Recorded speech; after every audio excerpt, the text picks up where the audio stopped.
कक्षा 7वीं का भारतीय लोकतंत्र में समानता तथा ये आज हम पाठ आपको पढ़ाने जा रहे हैं राजनीति विज्ञान का। सामाजिक अध्ययन आप बोलते हैं ना, उसका। तो आप ये देखिए, आपको अपने जीवन की कोई ऐसी घटना याद होगी जो आपकी गरिमा को चोट पहुंची हो, या फिर उसको आप कुछ भी जैसा भी हो आप देखो, आपको कैसा लगा, कैसा रियलाइज हुआ आपको। भारतीय लोकतंत्र में समानता। भारतीय संविधान सब व्यक्तियों का मान सम्मान करता है। इसका अर्थ है कि देश के व्यक्ति, चाहे वे पुरुष हो या स्त्री, किसी भी जाति, धर्म, शैक्षिक या आर्थिक पृष्ठभूमि से संबंध रखते हों, वे सब समान माने जाएंगे। लेकिन इसके बाद भी हम यह नहीं कह सकते कि असमानता खत्म हो गई है। यह खत्म नहीं हुई है, लेकिन फिर भी कम से कम भारतीय संविधान में सब व्यक्तियों की समानता के सिद्धांत को मान्य किया गया है। जहाँ पहले भेदभाव, कानून, दुर्व्यवहार से लोगों की रक्षा करने के लिए कोई कानून नहीं था, अब अनेक कानून लोगों के सम्मान तथा उनके साथ समानता के व्यवहार को सुनिश्चित करने के लिए मौजूद हैं। समानता को स्थापित करने के लिए संविधान में जो प्रावधान हैं, उनमें से कुछ प्रमुख निम्नलिखित हैं। प्रथम, कानून की दृष्टि से हर व्यक्ति समान है। इसका तात्पर्य यह है कि हर व्यक्ति को देश के राष्ट्रपति से लेकर कांता जैसी घरेलू काम करने वाली नौकरानी तक सभी को एक जैसे ही कानून का पालन करना है। दूसरा, किसी भी व्यक्ति के साथ उसके धर्म, जाति, वंश, जन्म स्थान और उसके स्त्री या पुरुष होने के आधार पर भेदभाव नहीं किया जा सकता। तीसरा, हर व्यक्ति सार्वजनिक स्थानों पर जा सकता है जिनमें खेल के मैदान, होटल, दुकानें और बाजार आदि सम्मिलित हैं। सब लोग सार्वजनिक कुओं, सड़कों और नहाने के घाटों का उपयोग कर सकते हैं। चौथा, अस्पृश्यता का उन्मूलन कर दिया गया है। शासन के संविधान द्वारा मान्य किए गए समानता के अधिकारों को दो तरह से लागू किया गया है। पहला, कानून के द्वारा, और दूसरा, सरकार की योजनाओं व कार्यक्रमों द्वारा सुविधाहीन समाज की मदद करना। भारत में ऐसे अनेक कानून हैं जो व्यक्ति के समान व्यवहार प्राप्त करने के अधिकार की रक्षा करते हैं। कानून के साथ साथ सरकार ने उन समुदायों जिनके साथ सैकड़ों वर्षों तक असमानता का व्यवहार हुआ है, उनका जीवन सुधारने के लिए अनेक कार्यक्रम व योजनाएं भी लागू की हैं। ये योजनाएं यह सुनिश्चित करने के लिए चलाई गई हैं कि जिन लोगों को अतीत में अवसर नहीं मिले, अब उन्हें अधिक अवसर प्राप्त हो। इस दिशा में सरकार द्वारा उठाया गया एक कदम है मध्याह्न भोजन की व्यवस्था। इस कार्यक्रम के अंतर्गत सभी सरकारी प्राथमिक स्कूलों के बच्चों को दोपहर का भोजन स्कूल द्वारा दिया जाता है। यह योजना भारत में सर्वप्रथम तमिलनाडु राज्य में आरंभ की गई तथा 2001 में उच्चतम न्यायालय ने सभी राज्य सरकारों को इसे अपने स्कूलों में 6 माह के अंदर आरंभ करने के निर्देश दिए। इस कार्यक्रम के काफ़ी सकारात्मक प्रभाव हुए। उदाहरण के लिए, दोपहर का भोजन मिलने के कारण गरीब बच्चों ने अधिक संख्या में स्कूलों में प्रवेश लेना और नियमित रूप से स्कूल जाना शुरू कर दिया। शिक्षक बताते हैं कि पहले बच्चे खाना खाने घर जाते थे और फिर स्कूल वापस लौटते ही नहीं थे, परंतु अब जब से स्कूल में मध्याह्न भोजन मिलने लगा है, उनकी उपस्थिति में सुधार आया है। वे माताएं जिन्हें पहले अपना काम छोड़कर दोपहर को बच्चों को खाना खिलाने घर आना पड़ता था, अब उन्हें ऐसा नहीं करना पड़ता। इस कार्यक्रम से जातिगत पूर्वाग्रहों को कम करने में सहायता मिली है, क्योंकि स्कूल में सभी जातियों के बच्चे साथ साथ भोजन करते हैं और कुछ स्थानों पर तो भोजन पकाने के लिए दलित महिलाओं को काम पर रखा गया है। मध्याह्न भोजन कार्यक्रम ने निर्धन विद्यार्थियों की भूख मिटाने में भी सहायता की है, जो प्राय खाली पेट स्कूल आते थे और इस कारण पढ़ाई पर ध्यान केंद्रित नहीं कर पाते थे। यद्यपि शासकीय कार्यक्रम अवसरों की समानता बढ़ाने में महत्वपूर्ण भूमिका निभा रहे हैं, किंतु अभी भी बहुत कुछ की आवश्यकता है। मध्याह्न भोजन कार्यक्रम ने निर्धन बच्चों का स्कूलों में प्रवेश और उनकी उपस्थिति तो बढ़ा दी है, लेकिन फिर भी इस देश में वे स्कूल जहां अमीरों के बच्चे जाते हैं उन स्कूलों से बहुत अलग है जहां गरीब बच्चों के बच्चे पढ़ते हैं। आज भी देश में कई स्कूल हैं जिनमें ओम प्रकाश वाल्मीकि जैसे दलित बच्चों के साथ भेदभाव और असमानता का व्यवहार किया जाता है। इन बच्चों को ऐसी असमान परिस्थितियों में ढकेला जाता है जहां उनके सम्मान की रक्षा नहीं हो पाती है। ऐसा इसलिए है क्योंकि कानून बन जाने के बाद भी लोग उसे उन्हें समान समझने से इनकार कर देते हैं। इसका मुख्य कारण यह है कि दृष्टिकोण में बहुत धीरे धीरे परिवर्तन आता है। यद्यपि लोग यह जानते हैं कि भेदभाव का व्यवहार कानून के विरुद्ध है, फिर भी वे जाति, धर्म, अपंगता, आर्थिक स्थिति और महिला होने के आधार पर लोगों से असमानता का व्यवहार करते हैं।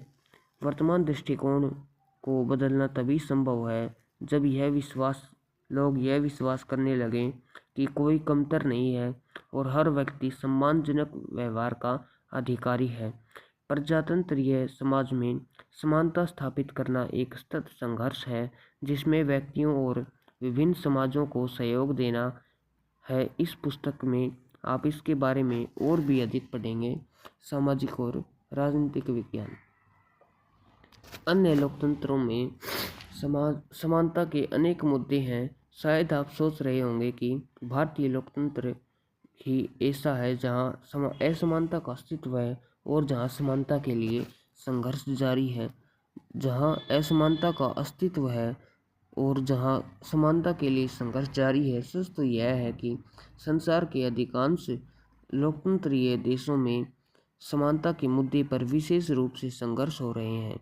उदाहरण के लिए संयुक्त राज्य अमेरिका में अफ्रीकी अमेरिकन लोग जिनके पूर्वज गुलाम थे और उन्हें अफ्रीका से लाए गए थे, वे आज भी अपने जीवन को मुख्य रूप से असमान बताते हैं। जबकि 1950 के अंतिम दशक में अफ्रीकी अमेरिकनों को समान अधिकार दिलाने के लिए आंदोलन हुआ था। इससे पहले अफ्रीकी अमेरिकनों के साथ संयुक्त राज्य में बहुत असमानता का व्यवहार होता था और कानून भी उन्हें समान नहीं मानता था। उदाहरण के लिए बस से यात्रा करते समय उन्हें बस में पीछे बैठना पड़ता था और जब भी कोई गोरा आदमी बैठना चाहे उन्हें अपनी सीट से उठ जाना पड़ता था।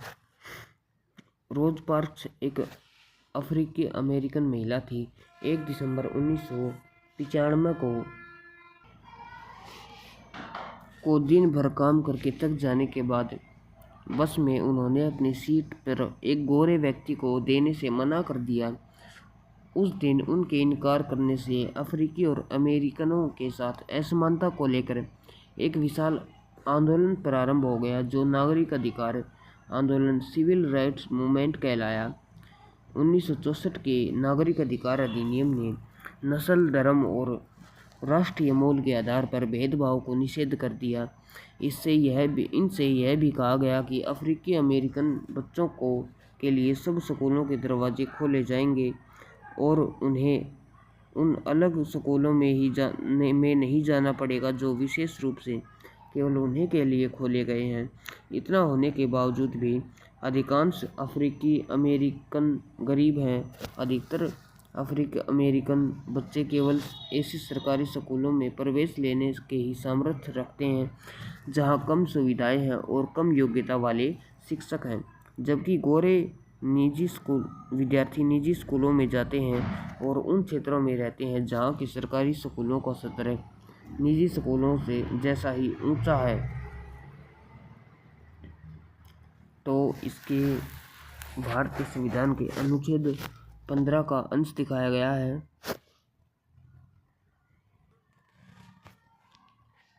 तो हम इस प्रकार कह सकते हैं कि भारत के संविधान अनुच्छेद 15 के अंश के आधार पर हम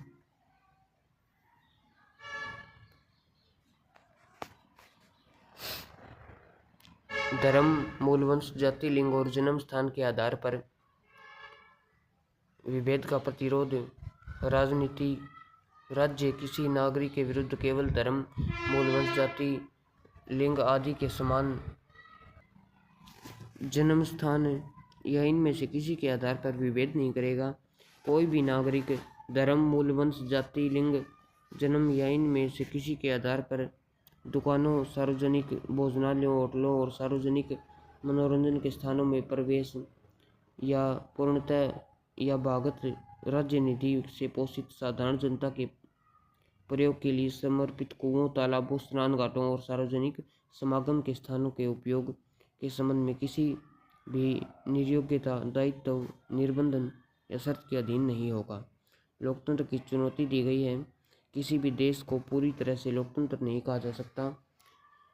हमेशा ऐसे ही समुदाय जो लोकतंत्र को नए अर्थ देते हैं और अधिक से अधिक समानता लाने के लिए नए नए सवाल उठाते हैं, इसके केंद्र में वह संघर्ष है जो सब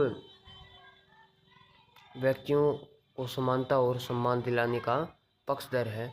तो आज की वह वीडियो बच्चों यहीं तक थी। तो आज यह हमारा कक्षा 7वीं का लेसन 7 है। आज यह कंप्लीट होता है। इसके आज अभ्यास के प्रश्न देख लो आप, ये आपको ज़रूर याद करने हैं। इनमें से बिल्कुल 7वीं क्लास के बाद 8वीं क्लास तो बिल्कुल बोर्ड की होगी। 8वीं क्लास की वीडियो भी हम इस चैनल पर डालेंगे। तो आप देखिए, ये क्वेश्चन है। पहला क्वेश्चन है अभ्यास का, लोकतंत्र में सार्वभौमिक वैश्विक मताधिकार क्यों महत्वपूर्ण है। सेकंड क्वेश्चन है, बॉक्स में दिए गए संविधान के अनुच्छेद 15 के अंश को पुनः पढ़िए और 2 ऐसे तरीके बताए जिनसे यह अनुच्छेद असमानता को दूर करता है। तो ये बॉक्स में दिया गया अनुच्छेद 15, कानून के सामने सब व्यक्ति बराबर है। इस कथन से आप क्या समझते हैं? आपके विचार में यह लोकतंत्र में महत्वपूर्ण क्यों है? दिव्यांगजन अधिनियम 2016 के अनुसार उनको समान अधिकार प्राप्त है और समाज में उनकी पूरी भागीदारी संभव बनाना सरकार का दायित्व है। सरकार को उन्हें निःशुल्क शिक्षा देनी और विकलांग बच्चों को स्कूलों की मुख्य धारा में सम्मिलित करना है। कानून यह भी कहता है कि सभी सार्वजनिक स्थल जैसे भवन, स्कूल आदि में ढलान बनाए जाने चाहिए जिससे वहाँ विकलांगों के लिए पहुँचना सरल हो। चित्र को देखिए और सीढ़ियों के लाया जा रहा है। आपको लगता है कि स्थिति में उपयुक्त कानून लागू किया जा रहा है, वह भवन में आसानी से जा सके। और यहाँ पर शब्द संकलन है जितना भी है। आज का ये पाठ यहीं पे कंप्लीट होता है। तो मैं बताना चाहूँगा कि आप बिल्कुल अच्छे से तैयारी करना, क्योंकि जितना भी आता है आगे भी अगर चलकर आपको कहीं पर भी आप कंपटीशन एग्ज़ाम में बैठेंगे तो यहीं से जितना भी आपको अभी पढ़ाया जा रहा है यहीं से आएगा। पूरे जितना आगे कंपटीशन होगा ना उसमें यहीं से आएगा जितना आपको यहाँ पर अभी पढ़ाया गया है। और पढ़ाए जाने की बात ये है कि जो अभ्यास के प्रश्न है ना वो तो ज़रूर आते हैं। और ये क्वेश्चन मोस्ट इम्पोर्टेंट क्वेश्चन है जो आपको दिख रहा है ना, ये मैं आपको दिखा रहा हूँ। ये क्वेश्चन बहुत मोस्ट इम्पोर्टेंट क्वेश्चन है। लोकतंत्र में सार्वभौमिक वैश्विक मताधिकार क्यों महत्वपूर्ण है। इस क्वेश्चन का बहुत ही ज़्यादा अर्थ होता है और इस क्वेश्चन को ज़रूर याद करें। तथा ये आगे कंपटीशन लेवल की मैं क्यों कह रहा हूँ, क्योंकि यूपीएससी लेवल की जो बच्चा तैयारी कर रहा है उसको 9वीं से 10वीं क्लास से ही लग जाना चाहिए, ताकि उसकी यूपीएससी क्लास ज़रूर मतलब उसकी यूपीएससी क्लास अच्छी हो सके और वह एक आईएएस अधिकारी के रूप में जिला कलेक्टर के रूप में अपने ज़िले में काम करे। ठीक है दोस्तों, थैंक यू सो मच। आज के लिए इतना ही। हमारे चैनल को ज़रूर सब्सक्राइब करें तथा वीडियो देखने के लिए वीडियो को लाइक और कमेंट ज़रूर